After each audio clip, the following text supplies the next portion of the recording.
Salut à tous, c'est Cam, on se retrouve aujourd'hui pour le top 10 de mes nouveautés manga de 2023, c'est parti. Et on commence tout d'abord par les mentions honorables qui ne figurent pas dans ce top 10, mais que j'ai bien apprécié, avec Oshi dans le Jardin des Filles, édité chez le Lézard Noir. C'est une série pour l'instant en 2 tomes, qui va nous raconter le quotidien d'un prof qui exerce dans une école composée uniquement de filles, et c'est plein d'humour, de situations loufoques. Enfin bref, j'ai beaucoup apprécié ce titre, et j'attends avec impatience le tome 3 qui va sortir très bien. Je vais citer également des mangas d'horreur qui m'ont beaucoup plu. Le Chat Noir, donc j'ai découvert cette année Hideshi Eno, qui est édité chez IMHO, et Le Chat Noir est sorti cette année. Bon, moi j'ai découvert tout en même temps là il y a pas longtemps, et dans son œuvre globale j'ai beaucoup apprécié découvrir cet auteur. Mon préféré des 5 qui sont sortis c'est Panorama de l'enfer, mais je pense que Le Chat Noir arrive pas très loin derrière. Il y a aussi L'amour et la mort et Les cauchemars de Mimi que j'ai beaucoup apprécié, de Junji Ito, édité par Mangetsu. Pumpkin Night, une belle surprise également, édité par Mangetsu. C'est un manga très gore, c'est gratuit, vraiment c'est de la violence gratuite, mais je sais pas, ça a bien marché sur moi. Et enfin The Big Wall qui est édité par les éditions Paulsen qui sortent là leur premier manga. Et c'est un manga en 7 histoires sur l'alpinisme.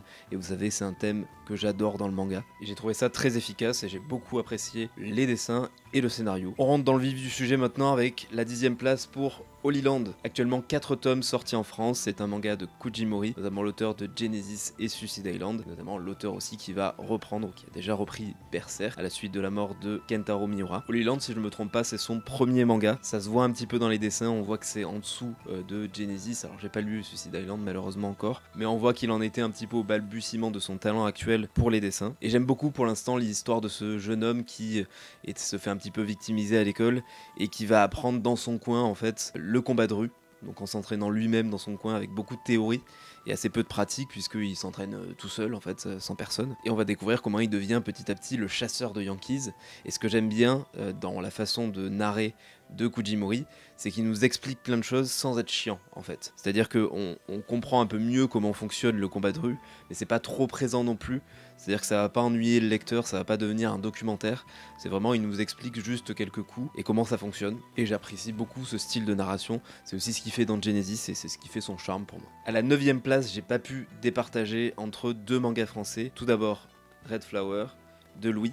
Donc moi j'avais déjà beaucoup apprécié Red Flower Stories, j'avais pu rencontrer Louis à la Japan Expo de Marseille, et j'avais vraiment hâte que son manga édité chez Glénat sorte, il est sorti en juin de cette année, et franchement il n'y a rien à dire, c'est du très bon. Je peux pas le mettre plus haut parce qu'il y a pour l'instant qu'un seul tome qui est sorti, donc difficile de juger l'histoire, sachant que ça va être une histoire en 5 tomes. Mais franchement, au niveau des dessins, j'adore. Au niveau de l'histoire, je suis toujours aussi charmé justement par cette inspiration des contes africains. Et puis la fin, le cliffhanger de la fin, franchement, ça va être dur d'attendre très longtemps pour le 2e tome. J'espère qu'il va pouvoir le sortir assez tôt en 2024, qu'on puisse en profiter assez rapidement. Et donc 9e également, Nebelheim, aussi d'un auteur français, Andras, qui nous offre ici son premier manga, édité chez Clair de Lune. Alors là, on est plus dans un manga horrifique. J'aime vraiment beaucoup le style de dessin de Andras. Franchement, dans le tome 1 comme dans le tome 2, c'est excellent. Et au niveau de l'histoire, j'ai aussi beaucoup apprécié les personnages de Olek et Raina, qui nous plongent dans cet univers, dans ce Nebelheim. On sait pas au premier tome qu'est-ce que c'est, on le sait dans le 2e. Et on est dans un univers très sombre, vraiment dans le thème horrifique. Et globalement, j'ai vraiment beaucoup apprécié ces 2 tomes. Je vous le recommande si vous cherchez un bon manga français. C'est le cas de Nebelheim et j'ai surtout hâte de savoir ce que Andras va nous faire après, puisque Nebelheim est fini en 2 tomes. À la 8e place, on retrouve Arion dans son grand format édité chez Naban. Ça s'est clôturé il y a pas longtemps avec le 3e tome qui vient de sortir et que je viens de lire. Là on change totalement de thème, on est dans la mythologie grecque et c'est un manga assez vieux puisqu'il date de 1986. Alors on retrouve un petit peu ce style old school dans les dessins, mais pour moi ça a pas pris le rythme, franchement c'est super efficace. C'est juste incroyable. Et je sais qu'ils vont aussi sortir Venus Wars du même auteur. J'ai vraiment hâte de découvrir ça parce que ça va être dans le même format. Et je pense qu'on va se régaler aussi. Je suis pas particulièrement un grand fan de la mythologie grecque, mais j'ai vraiment adoré cette histoire de Arion du début à la fin. C'est plein d'humour, c'est plein d'aventures et surtout on en prend plein les yeux avec des magnifiques planches. Toujours chez Naban, 7ème place pour Mazarian, un manga en 3 tomes qui va nous parler de distorsion. En fait, dans ce monde, il y a des distorsions. Donc si une personne rentre dans une distorsion avec quelque chose d'autre, que ce soit un animal, une autre personne, un objet, etc., ils vont fusionner. Et donc par exemple, vous vous doutez que lui bah, c'était un chat et un homme, donc ça donne un homme-chat. Et du coup, on va suivre le destin de pas mal de personnages comme ça, avec lui bien sûr en personnage principal, avec cette fille-là. Et c'est plein de fraîcheur. Vraiment, on s'ennuie pas pendant les 3 tomes de ce manga. J'ai beaucoup apprécié la légèreté de ce titre, j'ai beaucoup apprécié ma lecture. Puis je vous le recommande si vous voulez découvrir un manga vraiment efficace et sans prise de tête. Encore une fois, chez Naban, Aubin les Yankees, je vous en avais parlé il y a pas très longtemps en vidéo. C'est pour ça d'ailleurs que je m'étale pas trop hein, sur les mangas, parce que j'en ai parlé sur les différents bilans lecture. Là, on est sur une fusion de Furio et Slice of Life, puisque ces 2 jeunes gens sont un petit peu des racailles, mais ils ont aussi une autre passion, à part la bagarre, c'est les bains publics, et ils vont nous amener dans toutes sortes de bains publics à Tokyo, et on va découvrir tous ces bains publics qui sont magnifiquement dessinés par Hiromasa Okujima, puisqu'il est lui-même allé dans les bains publics pour pouvoir bien les dessiner, et c'est vraiment le genre de Slice of Life que j'adore, alors à consommer différemment d'un manga normal, c'est-à-dire qu'il faut pas tout lire d'un coup, sinon on risque peut-être un petit peu de se lasser, mais il faut vraiment déguster les histoires. Ça me rappelle un petit peu Le Gourmet Solitaire de Jiro Taniguchi, dans le même style, où faut pas tout lire d'un coup, faut juste déguster quelques histoires comme ça, et franchement ça passe super bien. Moi j'ai adoré ma lecture de Aubin les Yankees. Je lisais je sais plus quel manga à côté, et c'était un manga beaucoup plus dark, et de temps en temps je me lisais un petit chapitre, un deuxième chapitre d'Aubin les Yankees, et c'est vraiment comme ça que j'ai pu vraiment apprécier le titre. C'est vraiment une très très bonne surprise de cette année 2023. Édité par Sakamanga, Chasse aux cadavres.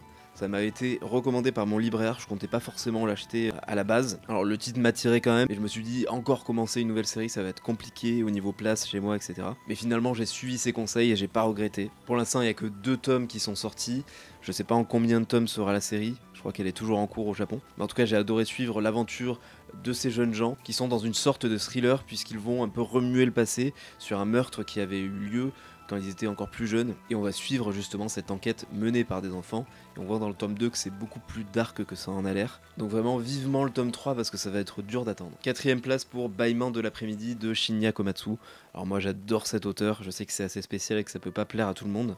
C'est notamment l'auteur de Un été à Tsurumaki ou Tohubohu. Et en fait dans Bâillement de l'après-midi, alors c'est difficile de vous donner un synopsis, mais on va se balader à travers les saisons, donc on va commencer par le printemps, été, automne, hiver, etc. Et on va avoir plein de petites histoires, en fait une vingtaine, où on va justement se balader à travers ces saisons-là, toujours dans ce style graphique super efficace de Shinya Komatsu, super mignon, moi j'adore. C'est plein d'imagination, c'est plein de rondeur, c'est super joli. Et c'est vraiment un plaisir pour les yeux à chaque fois de lire des mangas de cet auteur. Ce qui est cool, c'est que c'est que le tome 1, donc ça veut dire qu'il y aura d'autres tomes, et j'ai hâte de découvrir ça. Donc encore merci à IMHO d'éditer ce genre de titre et d'éditer cet auteur. Et on commence le podium avec Boko Stratège. J'en ai pas mal parlé sur la chaîne cette année. Étant un grand fan de Kingdom, je pouvais pas passer à côté de cette série, et heureusement que je suis pas passé à côté de cette série. Franchement c'est génial, c'est encore mieux de tome en tome. Franchement le dernier tome m'a vraiment beaucoup plu, et les tomes d'avant aussi. On va être sur la même période que Kingdom, c'est-à-dire la guerre des 7 royaumes de Chine. Et on va suivre ce personnage, Keri, qui était un stratège, qui est un disciple de Mo Tse, et qui va défendre des villes à lui tout seul. Et on va voir toute sa stratégie, toutes ses combines justement pour faire ça. Et c'est génial, franchement je me régale. Donc si vous aimez Kingdom, franchement foncez sur Boko Stratège, ça vaut le détour. Et j'ai eu beaucoup de mal à départager le premier et le deuxième de ce classement. On va dire que en deuxième place, je place Blue Giant Explorer. Alors c'est pas vraiment une nouvelle série puisque c'est la 3ème saison de Blue Giant, mais vu que le premier tome de cette 3ème saison est sorti cette année, je le considère comme une nouvelle série. Franchement je sais plus quoi dire sur ce manga tellement c'est génial. C'est juste exceptionnel, et on sent que dans cette 3ème saison ça va être encore mieux que les 2 d'avant. Pourtant on pensait pas que c'était possible, mais là on va suivre les aventures de Dai aux États-Unis, et il y a toujours autant de passion, toujours autant d'intensité, on arrive toujours autant à ressentir les émotions que transmet la musique, et on est toujours aussi fan de ce personnage de Dai qui n'abandonne jamais et qui va toujours au bout de ses efforts pour atteindre ses objectifs. Vraiment un exemple. Et si vous n'avez pas encore craqué pour Blue Giant, commencez forcément par Blue Giant la saison 1, et vous le regretterez pas, c'est sûr et certain. Et à la première place, l'un de mes auteurs préférés, et franchement peut-être l'un de ses meilleurs mangas, Irayasumi de Keigo Shinzo, édité chez Le Lézard Noir. C'est un slice of life qui va nous présenter ces 2 personnages, donc Hiroto et Natsumi, sa cousine, qui va venir vivre avec lui dans une maison qu'il a héritée d'une mamie qu'il connaissait juste comme ça. Il allait manger chez elle parce que il est gentil, elle était gentille, donc elle lui a filé sa maison. Ils vont avoir tous les deux une manière totalement différente de voir la vie, puisque lui, Hiroto, c'est un friteur, donc c'est-à-dire qu'il enchaîne les petits boulots en fait. et il se laisse porter, vraiment. Il se prend pas du tout la tête, Hiroto. Et Natsumi, elle arrive de la campagne pour venir faire ses études à Tokyo, ses études d'art, et elle va être beaucoup plus active en fait que Hiroto. Elle va avoir parfois un petit peu du mal avec son style de vie un petit peu pépère, mais il y a une vraie complicité entre ces personnages, vous vous en doutez, mais aussi avec les personnages secondaires qu'on rencontre au fil du manga. Pour l'instant, il n'y a que 3 tomes qui sont sortis, mais c'est une vraie pépite, franchement. C'est autant j'ai adoré Mauvaise Herbe, j'ai adoré Tokyo Allen Bros, mais je pense que Hirayasumi est en train de prendre le dessus sur ces 2 autres mangas de l'auteur, et je pense qu'on n'a pas fini d'en entendre parler en 2024. Et c'est la fin de cette vidéo, n'hésitez pas en commentaire à me dire quel est votre top 10 ou votre top 5 ou votre top 3 des nouveautés de l'année 2023. N'hésitez pas aussi à vous abonner à la chaîne et à mettre un petit like. On se retrouve très rapidement pour d'autres vidéos, merci encore pour votre soutien, à bientôt, salut.